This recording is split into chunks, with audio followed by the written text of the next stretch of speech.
Chosen one, stop for a moment and listen closely. If you are hearing this right now, it's not by accident. Very few souls survive what you survived. The triple death mark is not a myth. It's a spiritual passage that breaks most people completely. Many entered it, but only a handful came out alive, aware, and standing. And somehow you did. You faced endings that felt final: loss, betrayal, collapse, and silence. Yet you're still here. That alone proves you are not ordinary. This message is not for everyone. It's for the ones who died 3 times emotionally, spiritually, or mentally, and were reborn each time stronger. Stay with me, because what you're about to hear will explain why you survived, what it unlocked inside you, and what is about to happen next. This is not motivation. This is confirmation. Before you get lost in this video, you must first do 3 things to connect with God's energy. First, you must like the video, and then leave a comment. Thank you, God, for choosing me. And finally, you must send your signal to the universe by subscribing to the channel. What the triple death mark really means. The triple death mark does not mean that your body was ever meant to stop breathing. It means your life forced you through 3 deep endings that reshaped you from the inside out. These were not small setbacks or temporary problems. These were moments when everything you believed in collapsed at once. The first ending usually comes as an emotional shock. It could be a heartbreak, betrayal, loss of trust, or losing someone or something you loved deeply.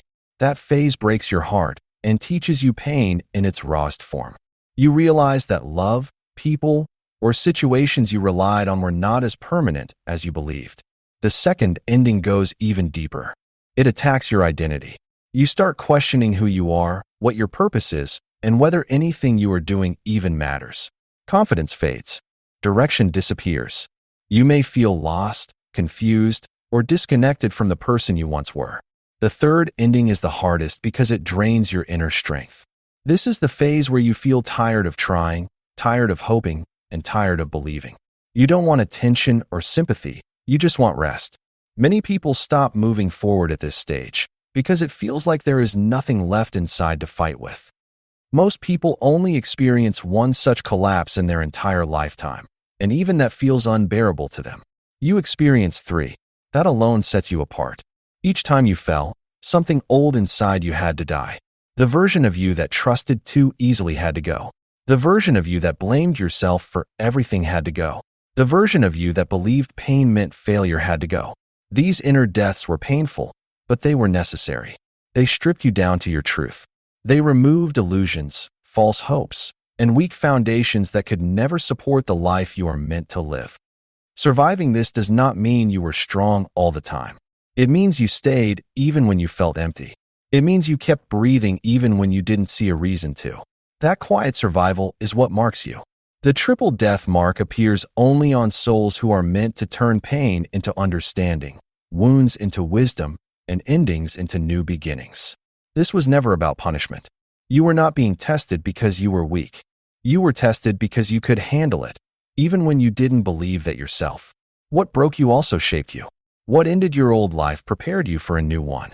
And now, the version of you standing here carries depth, awareness, and strength that cannot be taught, only lived. Why most people never survive this phase? Most people never survive this phase because the triple death mark does not come in parts. It comes all at once. It doesn't give you time to breathe or prepare. Your mind starts questioning everything you once believed. You begin to doubt your decisions, your direction, and sometimes even your worth. Thoughts loop endlessly, asking why this is happening and whether it will ever end. At the same time, your heart feels deeply alone. People you expected to stand by you grow distant. Some don't understand your silence. Others judge your struggle. A few simply walk away. That emotional abandonment hurts more than the situation itself because it makes you feel unseen and unsupported when you need connection the most. While your mind and heart are overwhelmed, your spirit goes quiet. This is the most confusing part. You pray, but you don't feel answers. You hope, but you don't feel movement. It can feel like God has gone silent or forgotten you. Many people mistake this silence as rejection, and that is where they break. They assume that if they can't feel guidance, then there must be none. But silence does not mean absence. It means something deeper is being formed beneath the surface, where emotions cannot interfere. As this pressure builds, support systems slowly fade. Friends stop checking in. Family may not understand what you're going through. Advice feels empty. Encouragement feels forced. You begin to carry everything alone. For many, this is the point where bitterness takes root. Some people harden their hearts. Some blame the world. Some give up on faith altogether because pain becomes louder than trust. This is why so few survive. It's not the suffering itself. It's the loneliness combined with confusion and silence that breaks people down. But you didn't fully collapse. Even when you were exhausted, even when you felt lost and empty, something inside you refused to shut down completely. You may not have been strong in a loud or confident way, but you stayed. You kept going one day at a time, sometimes 1 hour at a time. That quiet endurance is rare. It's not driven by ego or motivation. It's driven by the soul. That strength was not random. It was not luck. It was your soul remembering who you are, even when your mind couldn't make sense of anything. When logic failed, something deeper held you together. That inner refusal to quit is what separates survivors from those who fall. You didn't survive because you understood the process. You survived because you were meant to. Your soul knew that this phase was not the end, it was a passage. And passing through it changed you forever. Every breakdown was a spiritual upgrade. Every breakdown you went through was not the end of your life. It was the upgrade of your soul. When things started falling apart, it looked like loss on the outside, but on the inside something important was being rebuilt quietly. The first breakdown usually comes when you are still innocent in your understanding of the world. That phase opens your eyes. You begin to notice patterns, intentions, and truths you once ignored. You learn that not everyone who smiles means well, and not every opportunity is meant for you. This awareness may feel painful at first, but it sharpens your perception. You stop living blindly and start seeing life as it truly is. The second breakdown hits your sense of self. This is where you learn boundaries. You realize that giving too much, tolerating disrespect, or staying silent to keep peace only drains you. You learn when to say no without guilt. You stop explaining yourself to people who never wanted to understand you in the first place. This phase teaches you self-respect. You no longer allow access to your energy just because someone asks for it. This shift changes how you move in the world. You begin choosing what protects your peace rather than what pleases others.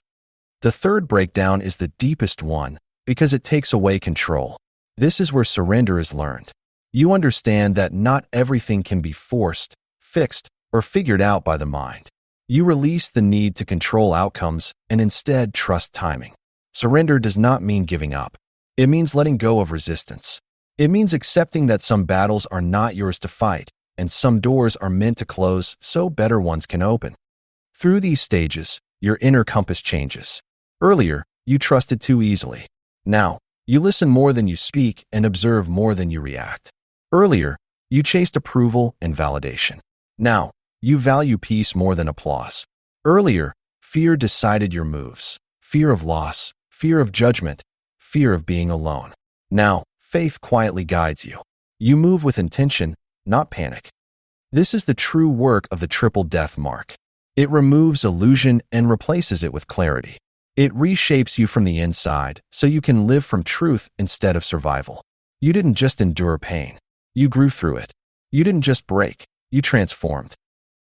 Why you felt isolated even around people. One of the most confusing and painful parts of this journey was the feeling of isolation, especially when you were not physically alone. You could be sitting with friends, surrounded by family, or even laughing in a group, yet deep inside you felt invisible. It wasn't that people were completely absent. It was that no one truly understood what was happening inside you. Conversations felt shallow. Connections felt distant. You felt like you were listening from the outside instead of truly belonging. This kind of loneliness is heavy because it makes you question whether something is wrong with you. But this isolation did not happen by accident. During this phase, God begins separating chosen ones on an emotional level before lifting them on a spiritual one. You were slowly being detached from certain energies, habits, and relationships that no longer matched who you were becoming. Some people could only connect with the old version of you, the one who tolerated more, explained more, and settled more. As you changed internally, those connections naturally weakened. This wasn't punishment. It was alignment. You may have noticed that certain conversations started draining you instead of inspiring you. Certain environments felt uncomfortable even though they once felt normal. This discomfort was a signal. Your soul was outgrowing spaces that could not support your next level of awareness. Isolation created space for clarity. In the quiet, you began hearing your own thoughts more clearly. You started understanding your emotions instead of drowning in them. You learned how to sit with yourself without distraction, and that skill is powerful. This period also protected you from repeating old cycles. If everyone had stayed close, it would have been easy to fall back into old patterns, old reactions, and old wounds. Distance gave you time to heal without interference. It allowed you to rebuild your identity without being influenced by who others expected you to be. You were being reset, not removed. Isolation was not rejection. It was protection working silently. It kept your healing safe. It kept your growth uninterrupted. It prepared you for healthier connections that will recognize your worth instead of draining it. When this season ends, you won't return to people out of loneliness. You'll connect from wholeness. And that is how you know this phase served its purpose. The moment everything quietly changed inside you.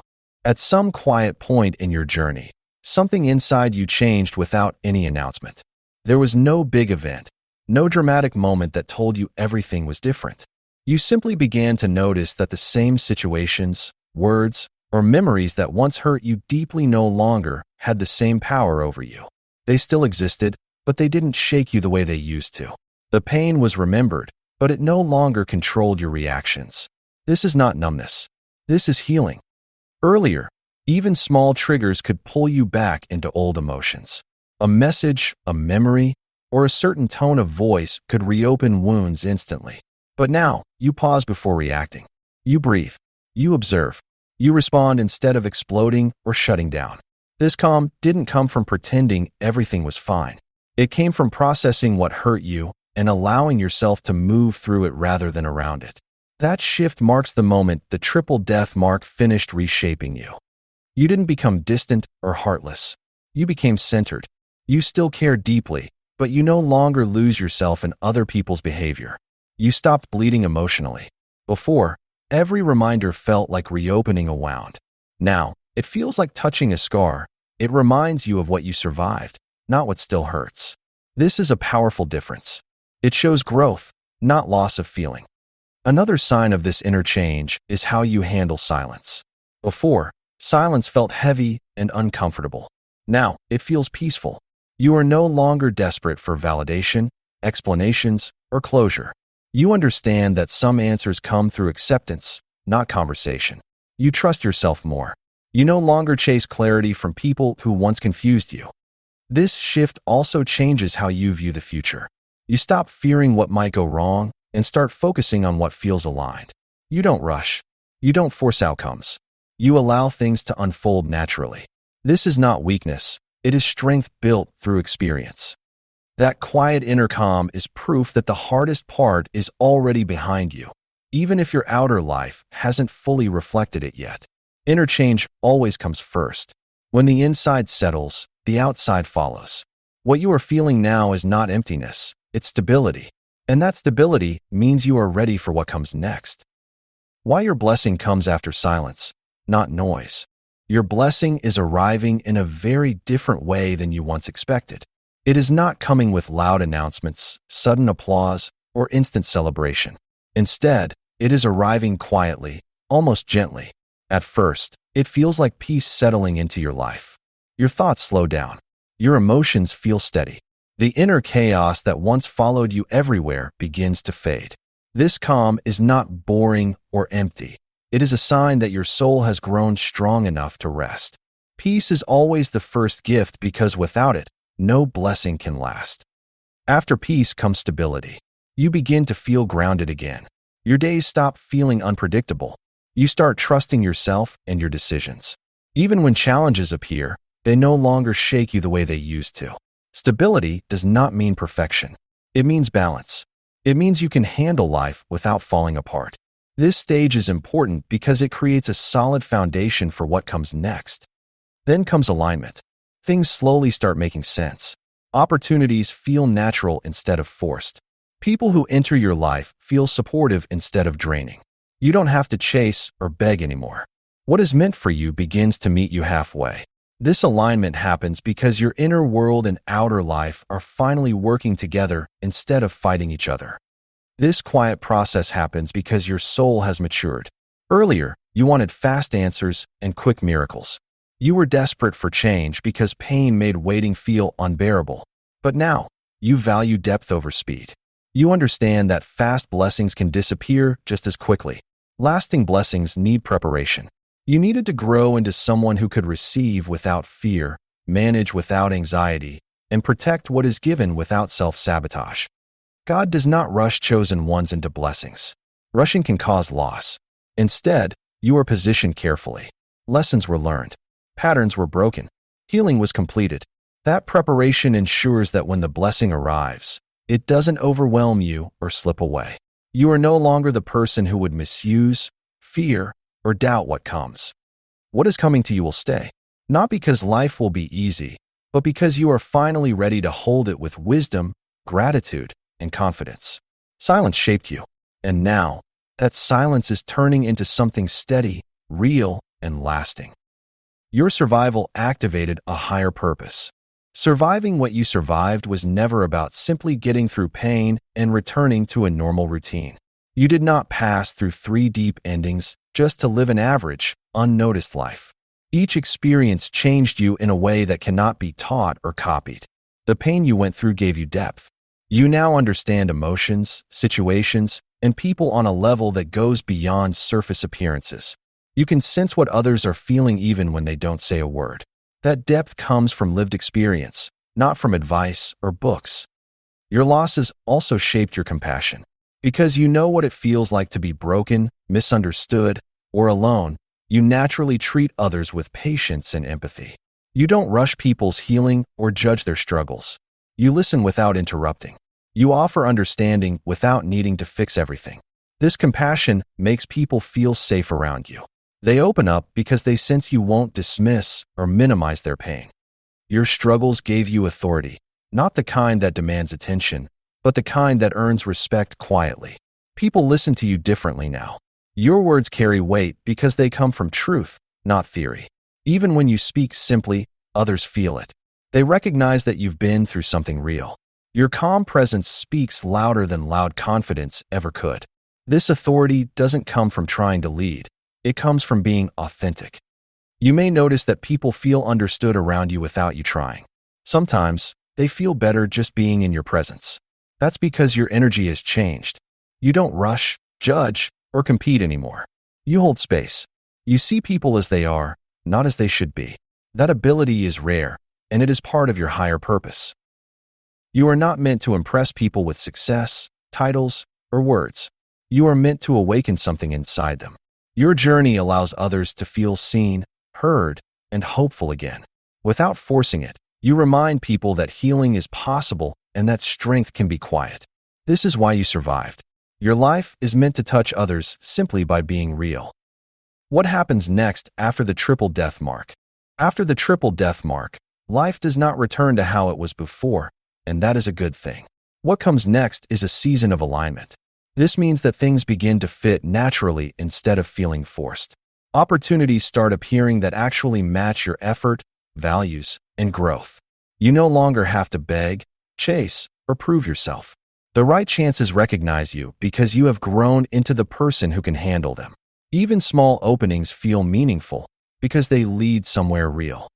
Relationships also change during this phase. You begin attracting people who respect your boundaries and honor your growth.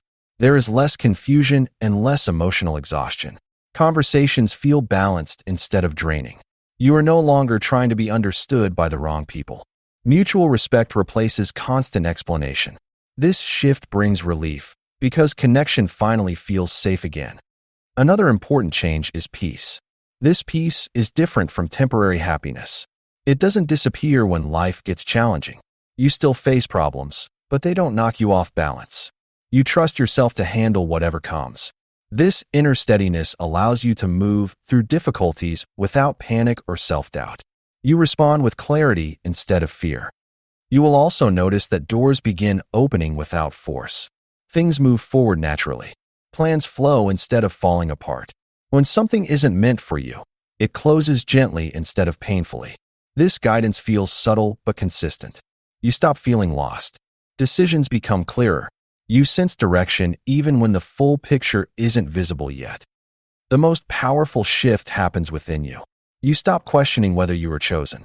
You no longer seek signs to prove your worth or purpose. You simply know. Confidence replaces uncertainty. Trust replaces anxiety. This knowing doesn't come from ego. It comes from experience. This moment is not the end of your journey. It is the beginning of your real life. Everything you endured prepared you for this phase. Now, you move forward with awareness, peace, and purpose. What lies ahead is not rushed or chaotic. It is steady, meaningful, and truly yours.